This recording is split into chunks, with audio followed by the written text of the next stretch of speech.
In this video we are going to understand how to make a multicolor flower pattern. So this is basically how it looks like, and the instructions are pretty simple.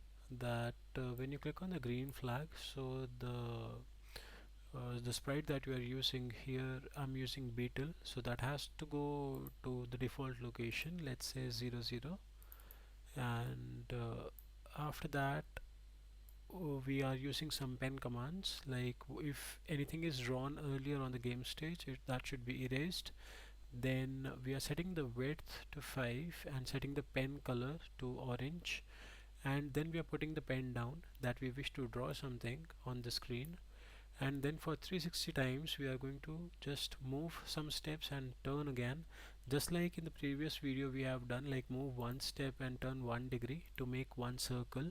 Here in this drawing the multicolor flower pattern that is visible to you on the screen, if you follow my mouse pointer, we are using the same concept. We are just changing the values, like instead of moving one step we are moving 100 steps, and instead of turning 1 degree we are turning 130 degrees.